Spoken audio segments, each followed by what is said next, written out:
Good evening and welcome. Tonight we are going to be reading some articles out of History Magazine. And tonight's theme, as you saw by the title, is medieval mythology. We're going to start off reading this article about Merlin, the Wizard of Camelot. Then we're going to seg right into the quest for the Holy Grail, which also involves a lot of King Arthur mythology. And then we're going to finish it off with probably the one that most people are going to be most interested in, I think. And that is about dragons, monsters of the Middle Ages. These articles were chosen by my channel members. They were chosen by Jill, Alessia, Maria, Chris W., Luna, Marta, and Baby's Whispers. Thank you all so much for picking these. And if you, watching this, would like to pick future History Magazine articles, you can click the join button right down there. Or if you're on mobile and it's not there, you can click the very first link in the description box. To become a channel member, it's only 99 cents a month. The cheapest I can possibly make it. There's no levels or anything. It's all one. And you get all kinds of bonus features behind the scenes. You get your name in every video, among many other things. And you can pick History Magazine articles. So if you want to join the Geodudes, feel free to do so. I would love to see you there. But let's get into these articles. Someone was complaining about how I dog-eared pages, and it didn't even work. I couldn't even find it. I promise you I don't dog-ear actual books.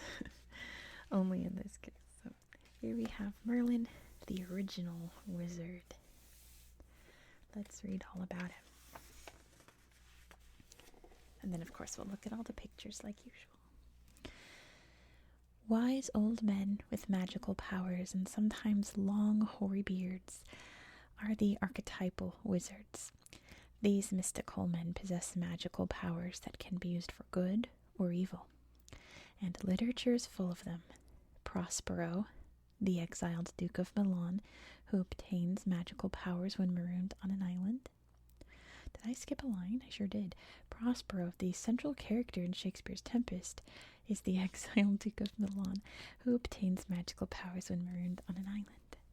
The central character of L. Frank Baum's 1900 novel, The Wonderful Wizard of Oz, and the 1939 film based upon it, reigns as the Emerald City's mysterious magical ruler. The pipe-smoking Gandalf the Grey is a benevolent and powerful advisor in J.R.R. Tolkien's Lord of the Rings trilogy. And, of course, there's the benevolent Albus Dumbledore, headmaster of the wizarding school Hogwarts in the Harry Potter books, who uses his powers for the greater good. But there's one wizard, Merlin the Great, who is the inspiration for them all. Since his first appearance in medieval literature, he has evolved over many centuries, transforming from a Welsh bard to a shape-shifting sorcerer. He is at the heart of the Arthurian legend as one of its most compelling characters. Dark origins. The very first Merlin was not a wizard. Sources from the Middle Ages speak of a Welsh bard or poet from the 6th century, Merlin, which is probably not how you pronounce that. I have lots of Welsh viewers, so let me know how I did or how I can rectify it. Correct me in the comments of my Welsh. Because he lived in the court of Gwendolen, the king of the Welsh-speaking territories of southern Scotland and northern England. As the story goes, Gwendolen is killed in 573 CE at the Battle of Arthderid, and the carnage drives Merlin mad.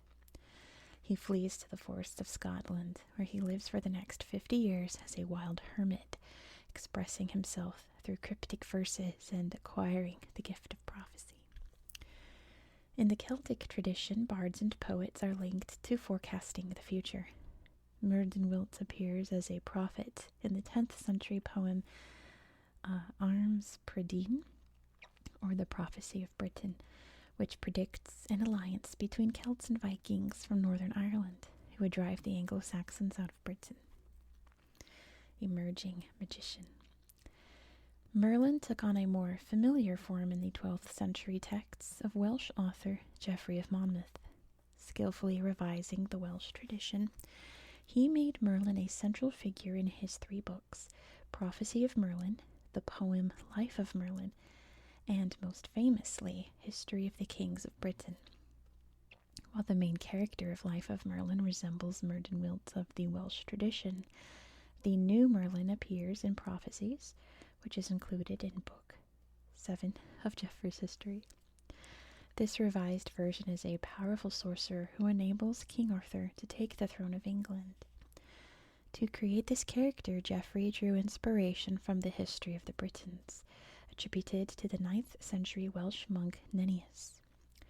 Nennius's book tells the story of the evil King Vortigern, a usurper of the throne, who allowed the Saxons to settle on the island of Britain.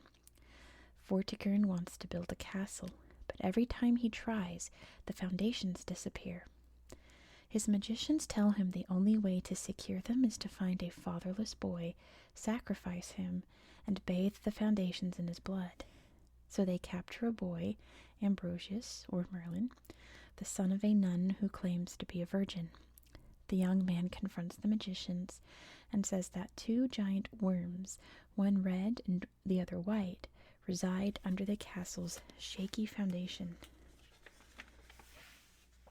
and are locked in combat. According to Ambrosius, their dispute is a harbinger of conflict between Britons and Saxons.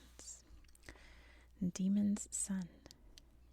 Enriching the narration with new details, Geoffrey of Monmouth blended the character of Merlin, about whom little had been written at this point, with young Ambrosius from Nennius's story. Merlin's mother remains a nun, but the child is conceived with an incubus, a male demon. Medieval people believed demons were cleverer than humans and could predict the course of events. In Geoffrey's work, Merlin inherits these qualities, which he instead uses for the good. Geoffrey combines these characteristics of seership from pagan mythology with the promotion of Christian values, creating a unique blend of historical and legendary elements. Another difference, Geoffrey changes the 2 fighting worms into 2 fighting dragons, one red and one white. Merlin explains the red dragon represents the Britons, and the white dragon represents the Saxons, who will ultimately achieve victory. In this prophecy, he essentially predicts the early days of the Arthurian narrative. But he doesn't stop there. Merlin presents 100 or so prophecies in all, including Arthur's dominance and the course of England's future. Geoffrey's new Merlin was a great success, to the extent that an Anglo-Norman author, Wace, who moved between the 2 sides of the English Channel, translated History of the Kings of Britain into his vernacular. The result was Roman de Breu, a nearly 15,000-line poem in Norman French, completed around 1155. It contains the first literary appearance of the Round Table. Many believe it was part of an oral tradition long before that. Roman de Breu is not simply a translation. Wace changed the material to his liking. For example,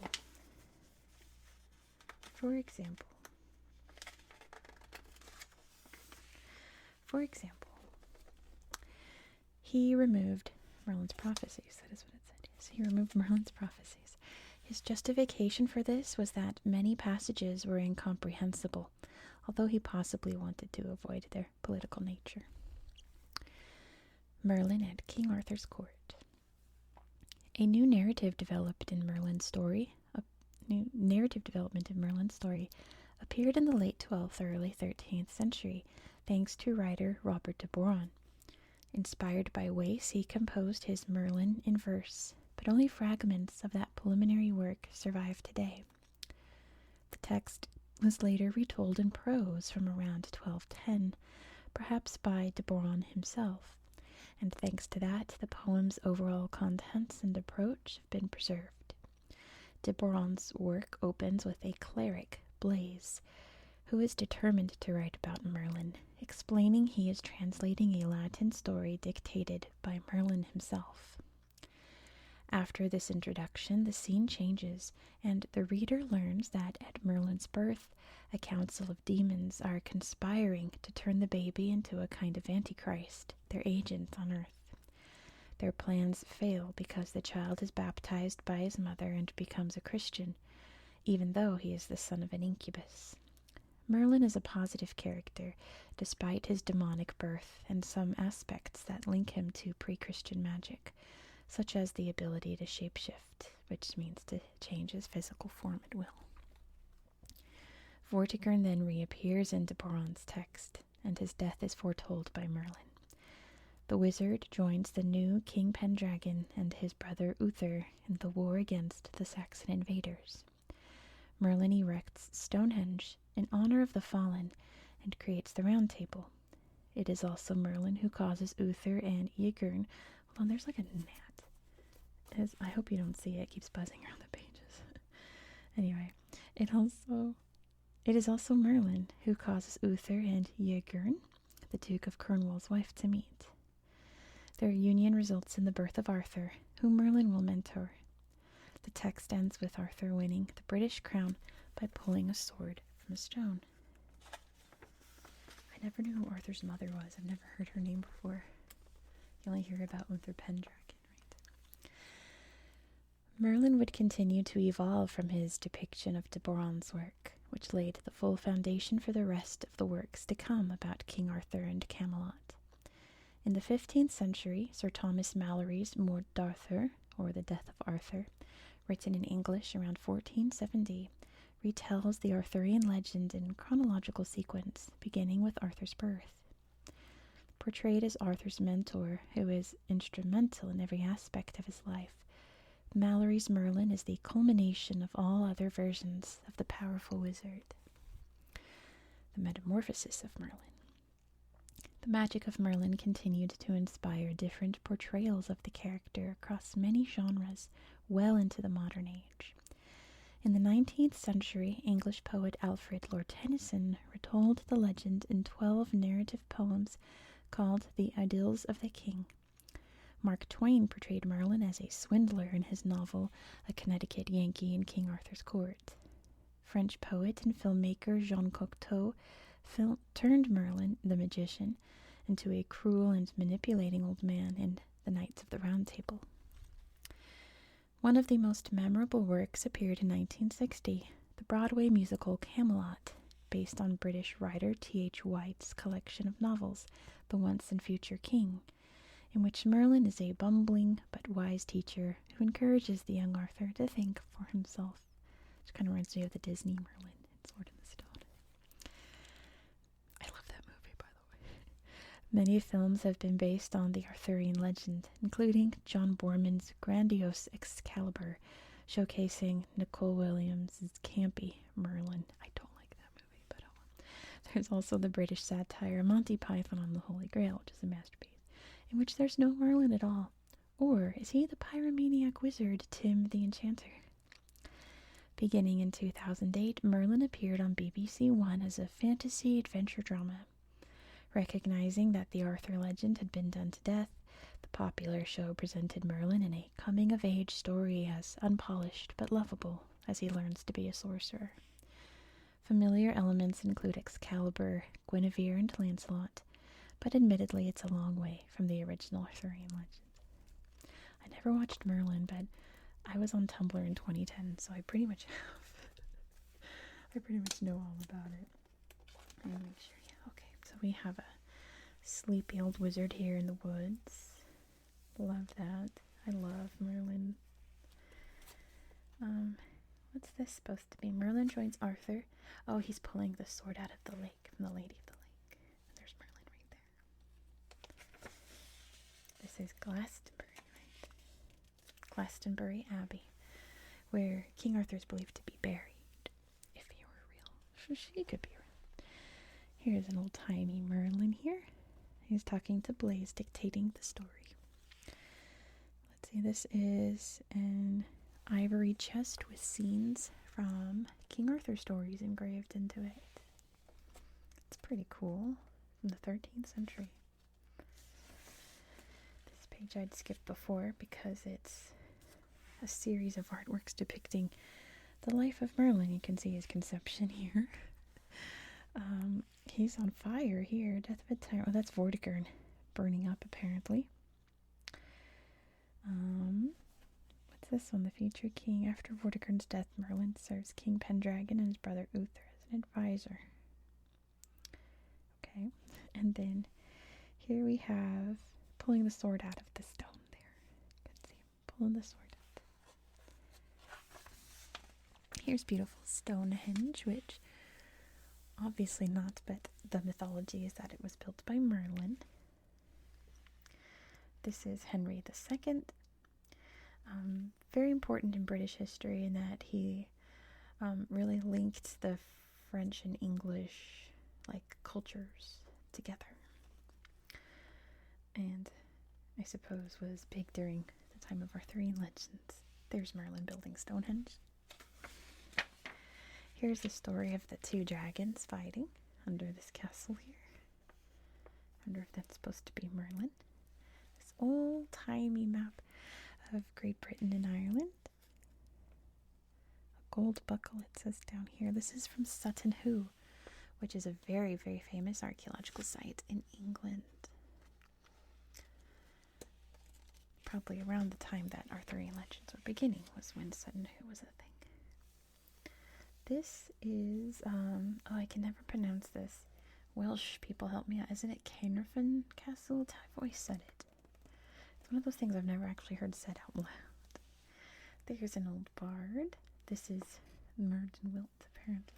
With this big Celtic harp. And then, of course, we have this cover painting. This was made in 1873. And the reactions of the people are so strange here, because of course here's Merlin with baby Arthur. But look at her. She's like, ugh. Not another white wizard raising the future king. Not again. And everyone else is just so uncaring. They're just like, ho-hum. Boring. This guy, this looks a little sassy. But the center here is really beautiful, isn't it? This beautiful druid-looking wizard. Very neat. Let's move on to the Holy Grail, which again is also very closely linked with Arthurian legend, as we're about to learn.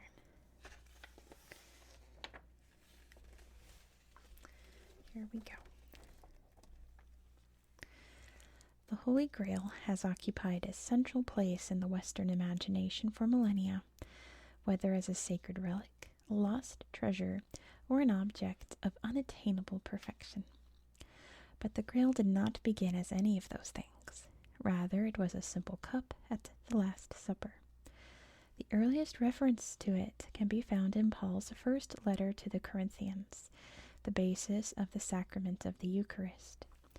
Written around 53 CE, of course, Paul's words are heard every Sunday by many Christian worshippers around the world. In the same way, after supper, he took the cup, saying, "This cup is the new covenant in my blood. Do this whenever you drink it in remembrance of me." The Gospels of Mark, Matthew, and Luke also describe how the soon-to-be crucified Jesus bids his disciples to drink wine from a cup as a communal ritual. The Gospel of John, however, makes no mention of it. The oldest Gospel account of the Last Supper is that of Mark, written sometime after Paul's epistle, but before the destruction of the Jewish temple in the year 70. The later Gospels of Matthew and Luke also present the key elements of Mark's account. As Christianity grew and spread, the miraculous process by which bread and wine become the body and blood of Christ developed into the doctrine of transubstantiation. This belief was widespread in Christian Europe by the 12th century, and the vessels that were part of these Holy Communion ceremonies became venerated themselves. It was around this time that the original cup used by Jesus at the Last Supper began to appear in literature. Dubbed the Holy Grail, the cup's whereabouts, protectors, and powers were a favorite topic of medieval authors. The search for the Grail and the contest to possess it became the basis for a rich tradition of literature and storytelling that would last for centuries. Rise of relics. The fate of the original chalice from the Last Supper is unknown, but relics associated with Jesus began to surface shortly after the Roman Emperor Constantine I converted to Christianity. His mother, Helena, was a Christian herself and believed to be instrumental in her son's conversion. Around the year 325, shortly after the religion was recognized by the Roman Empire, Helena, later canonized as a saint, made a pilgrimage to the Holy Land in search of early Christian relics and sacred sites. Among the stops on her tour was Jerusalem, but the city no longer resembled the one when Jesus lived. Roman legions had razed the city in the year 70, following the brutal suppression of a rebellion in Judea. Decades later, this time under the leadership of Hadrian, they again ravaged the city in 135 to crush a new revolt led by Bar Kokhba. Helena was undeterred in her identification and mapping of holy sites. She had the invaluable help of Eusebius of Caesarea, a bishop and historian from Palestine, whose ecclesiastical history laid the foundations for the official history of Christianity. As a result of their archaeological investigations, specific places began to be associated with events surrounding the life and death of Jesus as described in the Bible. Helena is credited with finding several relics, most notably the true cross on which Jesus was crucified. Other items associated with her pilgrimage were a nail from the crucifixion and the seamless robe Jesus wore on the cross. Helena also identified the tomb where Jesus was buried, the future site of the Church of the Holy Sepulchre, built on Roman orders. From that point on, relics would play a fundamental role in Christian worship, especially those related to the Passion, such as the crown of thorns, the holy lance that pierced Jesus' side, and the holy sponge used to moisten Jesus' lips during his suffering. Of all the objects associated with Christ, the chalice used at the Last Supper would prove the most elusive. Chalice contenders. The first mention of the existence of an actual Grail relic comes in 570 in the form of an anonymous travelogue to the Holy Land, written by a man scholars call the Pilgrim of Placenza. In Jerusalem he saw the sponge and the reed, about which we read in the Gospel. We drank water from this sponge. That's nasty. Ew. We drank water from this sponge. There's also the onyx cup, which he blessed at the Last Supper, and many other wonders.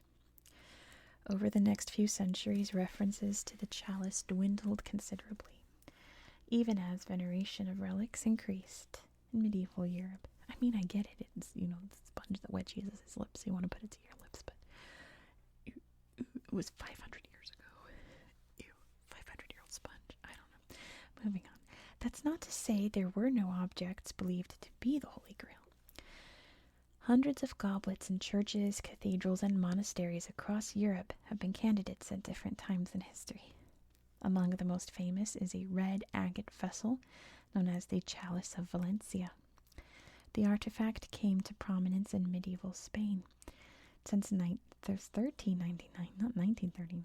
Since 1399, it has been housed at the Valencia Cathedral, where it can be seen today.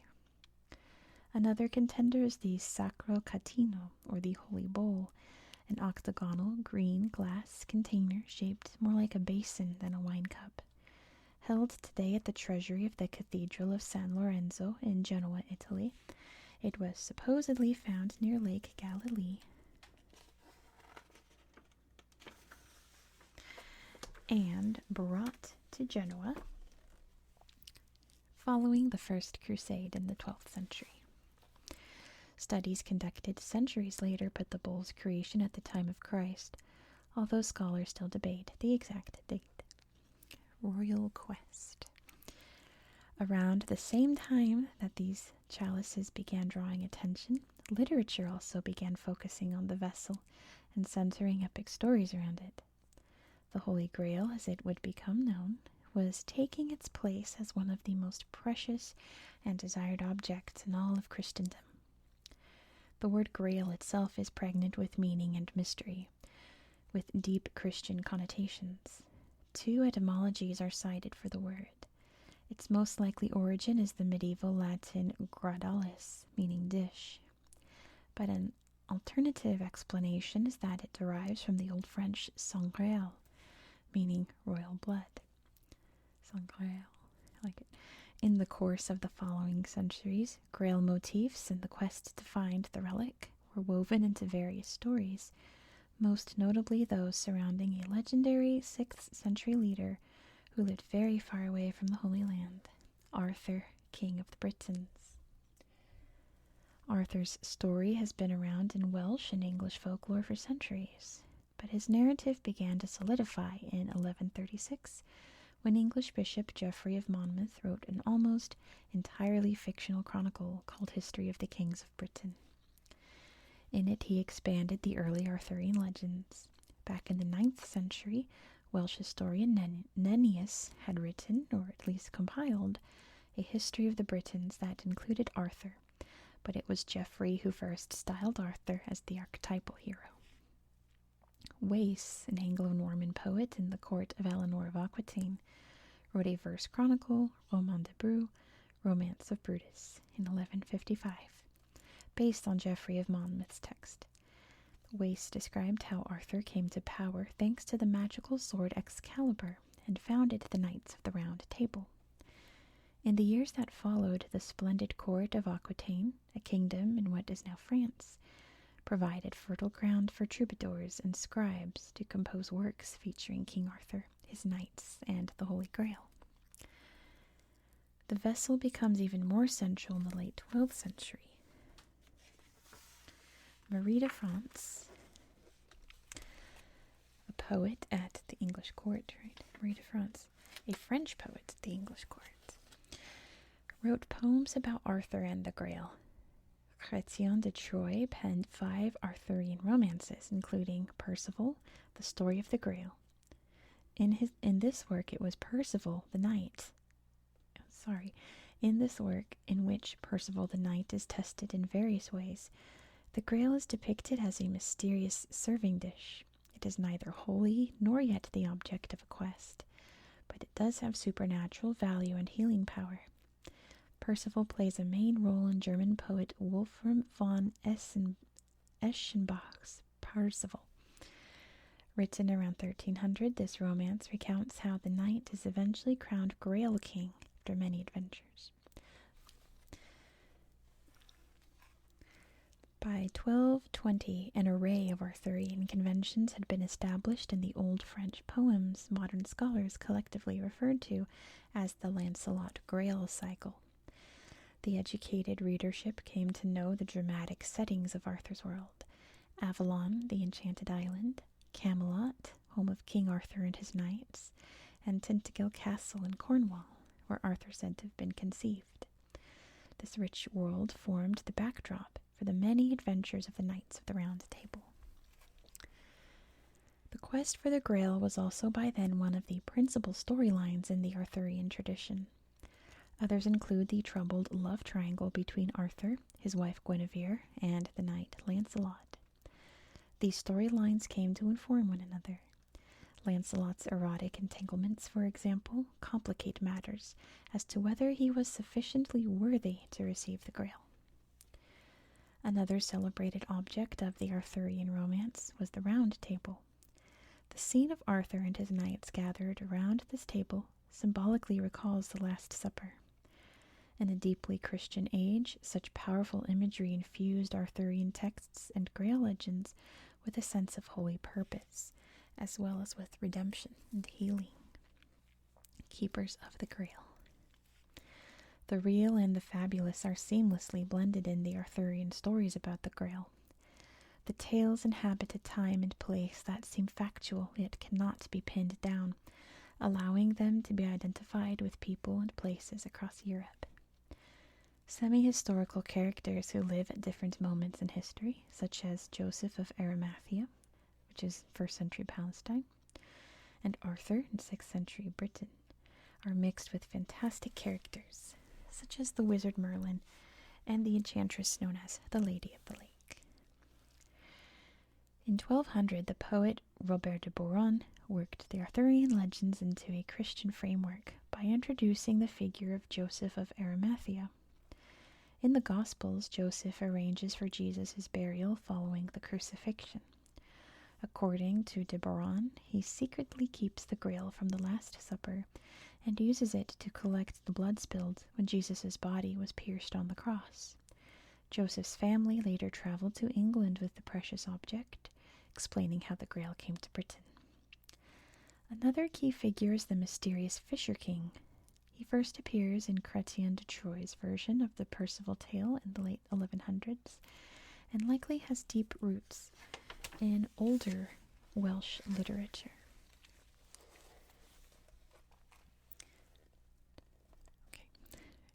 Iterations of the Fisher King appear in later Arthurian texts, in which he plays various roles. Despite some differences, there are recurring characteristics. He is a ruler. He is wounded or maimed in some way, sometimes in the groin or thighs, and he awaits a figure who can heal or redeem him. In some works, he is the keeper and protector of the Grail. From the first Arthurian texts of the 12th and 13th centuries to Le Morte d'Arthur, written in the 15th century, the Grail stories caught the spirit of the age. In part, this was because of their dense spiritual symbolism, but they also hinged on an exciting plot device still used by cinema and fiction today, the hero's journey. Quest for the Cup. After 1210, when the stories in the Lancelot Grail cycle were written, a common theme of the sacred quest began to take shape. While the chalice itself was understood to be a physical object, its search had a profoundly spiritual underpinning. Knights in pursuit of the Grail represented a desire for individual improvement, the seeking of an unattainable end as part of the spiritual path toward perfection. Thomas Malory's Le Morte d'Arthur was produced toward the end of the Arthurian heyday in the 15th century. The text was built on a tradition in which only one knight would be able to resist all the temptations thrown in his path, as Jesus had done when he resisted the devil. In Malory's telling, the quest begins after Galahad pulls a sword from a magic stone in Arthur's court, proving he is a knight of exceptional virtue. Together with Gawain, Percival, Bors, and Lancelot, his father, Galahad goes searching for the Grail. After many adventures, the knights discover that their various moral failings, in the case of Lancelot, his impure thoughts for Guinevere, will keep them from the Grail, all except for Galahad, who reaches the Grail castle, heals the maimed king or the Fisher King, and finally sees the holy vessel. On his return, Galahad is imprisoned in a dark hole by an evil king, but the Grail saves him by producing food and drink. On arriving home with the Grail, Galahad is crowned king. The full mysteries of the Grail are then revealed to him by the spirit of Joseph of Arimathea. The Lord has sent me hither to bear you fellowship. I was chosen because you resemble me in two things. You have witnessed the marvel of the Holy Grail, and you are a virgin, as I was and am. As the Arthurian tradition shows, however, the Grail does not have to physically exist to fire the imagination. One variant of the Lost Grail story has Mary Magdalene bringing the cup to southern France. This account underpins the 1982 book by Michael Baijon, Richard Lee, and Henry Lincoln, The Holy Blood and the Holy Grail, a bestseller regarded by historians as pseudo-history. Some of the book's central ideas in turn inspired Dan Brown's 2003 novel, The Da Vinci Code. Quest stories about the mysteries of the Grail can become literary blockbusters in the 21st century as easily as they did in the 13th. Yeah, Da Vinci Code was an interesting take on the Holy Grail, wasn't it? Tales of the Grail's power and the lengths to which people will go to acquire it are often as ornate as the purported object itself, usually of high-value craftsmanship. Ironically, Christ's humility would suggest the opposite. That's the cup of a carpenter, Indiana Jones states in the 1989 movie about a 20th century quest for the Grail, set against the backdrop of World War II. I love Last Crusade, oh my gosh. He wisely selects the most modest-looking chalice from the dazzling selection. The fictional archaeologist is on firm theological ground. As the 4th century early church father John Chrysostom wrote, "The chalice was not of gold in which Christ gave his blood to his disciples to drink, and yet everything there was precious and truly fit to inspire awe." Let me see. There's a little more over here, but we'll just look at the pictures about the Chalice of Valencia, apparently. Let's see. Here's the chalice. There's no way that Jesus in Jerusalem was drinking out of something like this. I don't know. Pretty sure it was just a regular little mug, right? But that is very beautiful. There's King Alfonso the First. Sorry. A coin from Alfonso the First. And you can see the Last Supper depicted on top of this pillar. And this is the, stone monastery of San Juan de la Peña at the bottom of this crater. How interesting. Here we see more about Percival. It seems you can see there's the Holy Grail. Percival fighting the Red Knight. Is this the Fisher King? Let's see. Not sure, but that's supposed to be Percival. Maybe that's supposed to be Percival, and that's like his little page or something. Here's the round table with the Holy Grail right there. That must be Arthur. With all the knights around. They all got their hands. Look at their, okay. They all have very long fingers, but that's medieval art, right? So this is the green dish, right? The Sacro Catino. Here's another pillar. The devil tempting Jesus. Can you see? You can see. There's Jesus being crucified, and this little person here's got a cup to collect the blood, believed to be the Holy Grail also.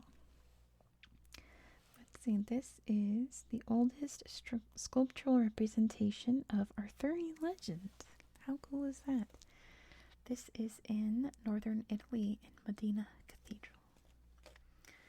That's supposed to be Marie de France down there, writing stories.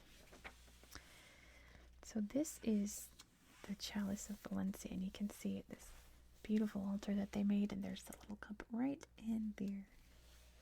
Very exquisite, of course. Believed to be the holy lance that pierced Jesus' side. Maybe, maybe not, but cool if true, right?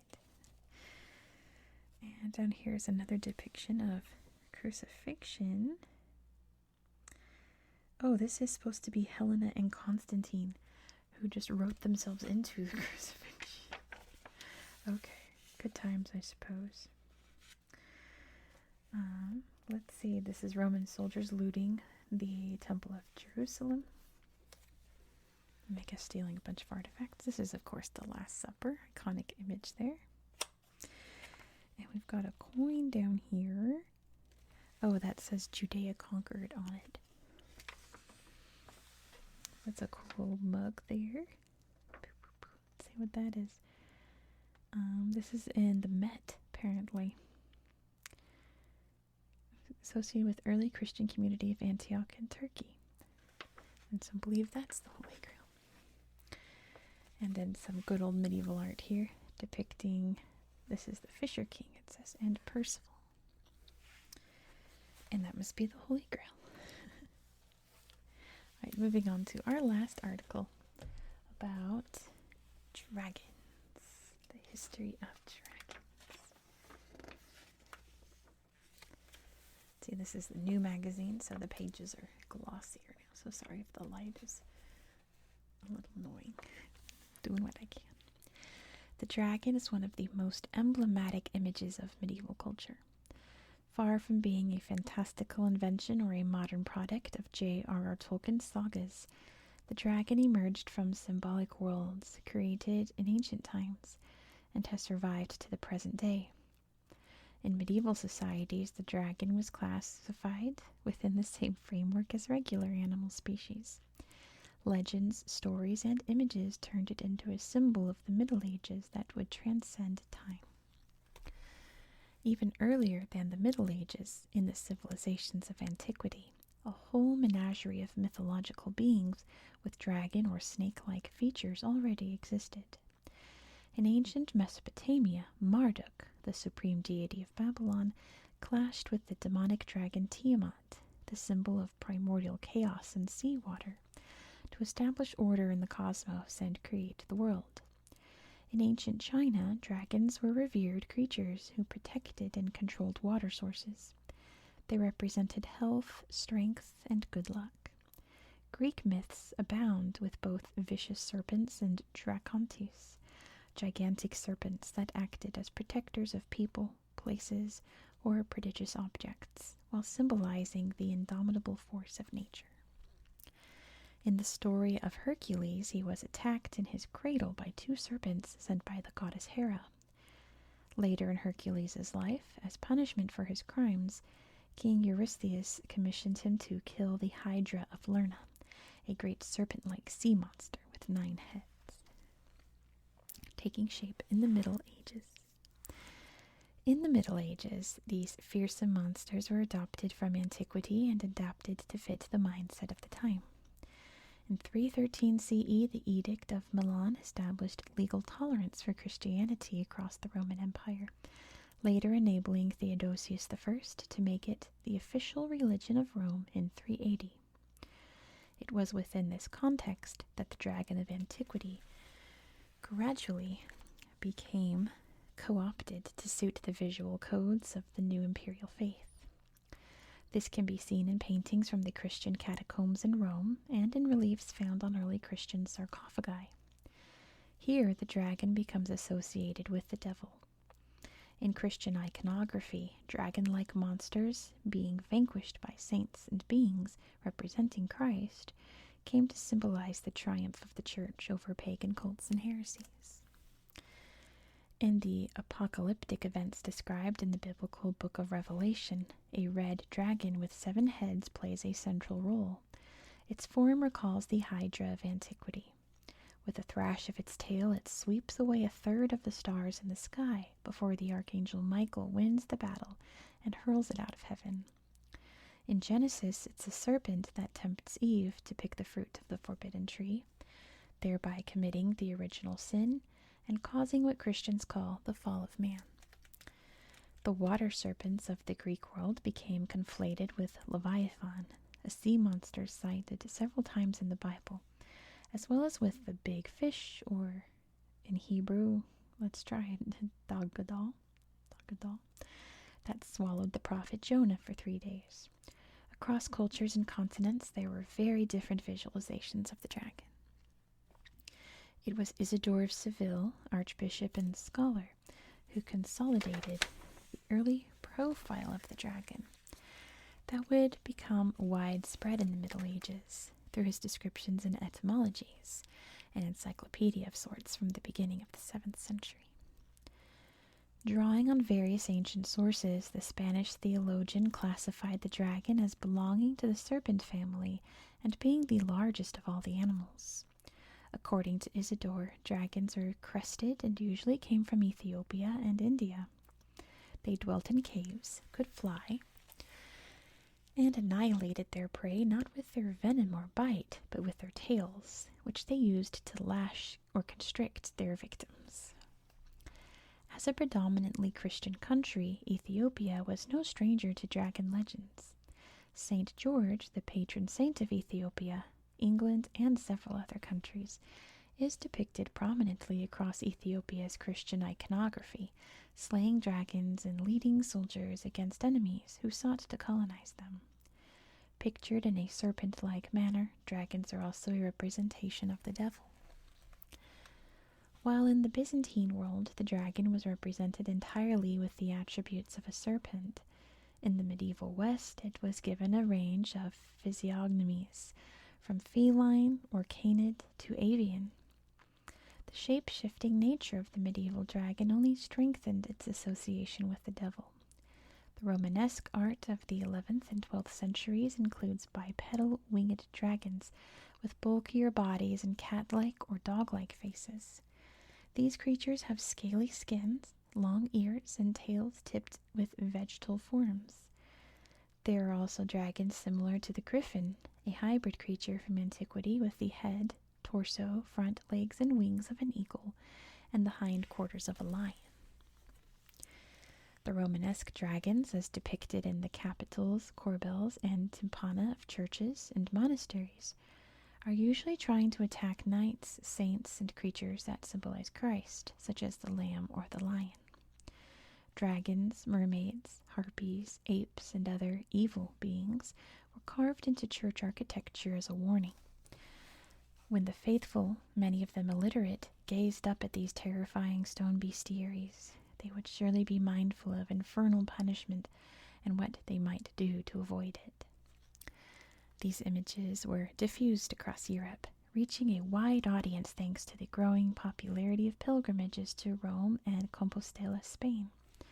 Both places saw large numbers of travelers, with their associated religious paraphernalia on the move around the continent. Bats, lizards, and crocodiles. In the Gothic art that developed from the 13th century onward, the design of dragons became more complex. The rediscovery of Aristotle's writings on nature and the study of Arabic treatises on optics were among the factors that encouraged a more empirical approach to depicting nature. The dragons of this period bear a closer resemblance to real animals, whether reptiles, amphibians, or birds of prey. At the time, anatomy was being carefully studied, and as the 20th century art historian, Jorgis Baltrushaitis observed, the Gothic dragon was often depicted with membranous wings, similar to those of a bat or a moth, and with recognizable crests, spines, and a darting tail. These were more and more representations of quadrupedal dragons, based on real lizards and crocodiles. By the end of the Middle Ages, the monstrous face of the Gothic dragon was being used for the devil himself.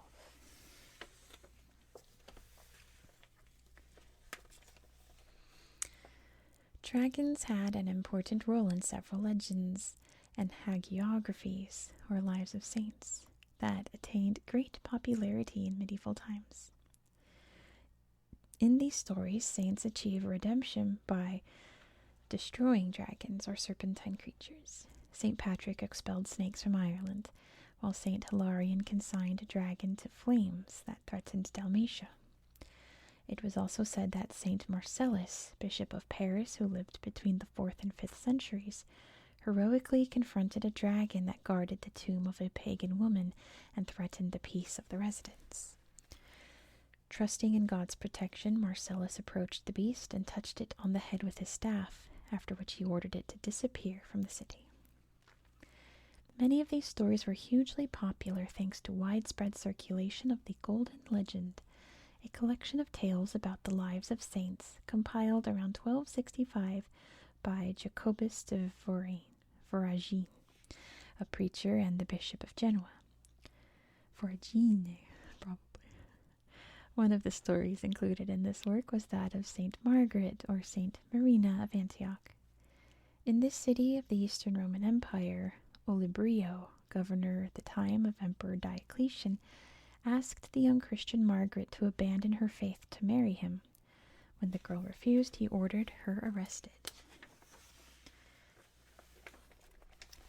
Timothy, or Theotimus, a captive who shared the cell with Margaret, witnessed the revelation that the young woman experienced when she had to face the dragon. After she finished praying, there was a great tremor. A huge and terrifying dragon with multicolored skin emerged from a corner. His crest and beard were like gold. His teeth flashed, and his eyes were like pearls. Fire and smoke billowed from his nostrils. His tongue was like a sword. Snakes were coiled around his neck. This terrifying creature promptly swallowed Margaret, but with the help of a crucifix, she split open the beast's stomach and emerged unharmed. Many medieval stories situated the dragon in the hostile environment of the forest. According to the Golden Legend, Martha of Bethany, a follower of Jesus Christ, later settled in Provence in southern France. In the forests of the Rhone, there was a dragon that the locals called the Tarasca, after Tarascon, an area known for its black lake and dark forests. The terrible dragon threatened all who crossed the forests that bordered the river. Saint Martha poured holy water on him, brandishing a cross, and the monster, as biddable as a sheep, was immediately killed by the people with spears and stones. Battling saints and knights. The violent vanquishing of dragons became a favorite subject in medieval culture, especially in stories featuring epic heroes and knights. Beowulf, an Anglo-Saxon epic poem dating to between the 8th and 12th centuries, features a dragon that guards a valuable treasure. When a thief steals a goblet, the dragon attacks local people, leading the hero Beowulf to slay the monster. In chivalric novels, knights took on the dragons that stood guard over places such as the Valley of No Return in the Arthurian legend. In this case, it was Sir Lancelot who defeated the dragon on guard duty. But the most famous dragon story in the medieval world was that of Saint George, a Roman army officer from Cappadocia, which is in modern-day Turkey, who converted to Christianity. George heard that the king of Selene, a city in Libya, had to satisfy the appetite of a dragon by giving it townspeople to eat. When it was the turn of the king's own daughter to be sacrificed, George confronted the monster. After wounding it with his lance, George had the princess lead him into the city, where he vowed to slay the dragon in return for the townspeople converting to Christianity. They agreed, and so George cut off the dragon's head. Later in his life, St. George would be martyred for his faith during the Great Persecution in 303 CE, of course. In the art of the late Middle Ages, both St. George and the Archangel Michael were typically depicted wearing contemporary military armor, as if they were feudal knights. The warrior saint embodied the ideals of martial valor and altruism that were central to medieval chivalry. It's no surprise, then, that the stories of St. George and the Archangel Michael were so popular at the time. The dragon, on the other hand, represented all that was chaotic, disorderly, sinful, even demonic, and had to be controlled and eliminated. Though in some senses an animal, it was a monstrous one, strange, anomalous, and magical. It's this fantastical aspect, rather than the demonic one, that prevailed as the centuries passed and dragons soared into the popular culture of today. Let me see if there's anything else here about dragons. Looks like it. Got some more pictures about St. George and the dragon. You can see this big old beastie here. St. George coming to slay it. That must be the princess. Some anatomy of a dragon there. And look at this guy. This is silly. I want this dragon. This is from the 13th century, and it's currently in the Louvre. It's a silly little guy. He hasn't combed his hair. This is, of course, you can see, this is St. Martha taming a dragon that's gobbled somebody up. I thought that was supposed to be St. George, but St. Martha. Makes sense. Another depiction here of a dragon being slayed. Does it say who this is supposed to be? It does not. But I guess it's supposed to be St. George. Here's a nice one. Again, in that medieval armor they talked about. This silly little guy. Oh no, he got stepped on super bad. His whole head exploded. Oh no. He got squished. This must be St. Margaret, yep, in the prison with the dragon coiling at her feet. That's a weird story, isn't it? It just came about the ground. I love this dragon. He's only got 2 feet and a dog head and these beautiful feathers and a long tail. No arms, just feet. Just vibes, I guess, like a kiwi. Let's see, this is a lion. You can see here stepping on this dragon down here. Obviously the lion, like it said, symbolizing Christ. This is beautiful, isn't it? This big engraving here. Let's see, it's supposed to have dragons on it. Severed heads. I can see a griffin. I wonder if there's supposed to be dragons down here, but I can't really tell. There's some multi-headed creatures down here. And it's supposed to depict Revelation, I suppose, or the Book of Revelation.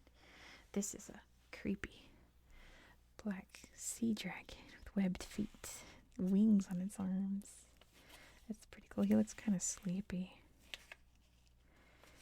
And then, of course, on our main page, we have a beautiful depiction of Archangel Michael slaying the dragon of the apocalypse. This guy has like a weasel face and nipples. Okay. But he's all tore up from the angel going super hard. Beautiful. I love all the gold. It's really pretty. And he's got his tail in a knot. And then there's a hilt of a sword or some kind of knife. That's a dragon with Michael there slaying him. Pretty cool. But that is it for tonight. Thank you so much for watching. Again, if you want to be a channel member and pick future magazine articles, you can click the join button or the first link in the description box, whatever's easiest for you. And this mat, it keeps landing on my eyebrow or my face. Oh my gosh. But that's it for tonight. I don't have to worry about it anymore. I hope that you found this video relaxing and educational. Let me know if you learned any cool facts down in the comments. And if you did learn anything new, give this a thumbs up. I hope that you will have a good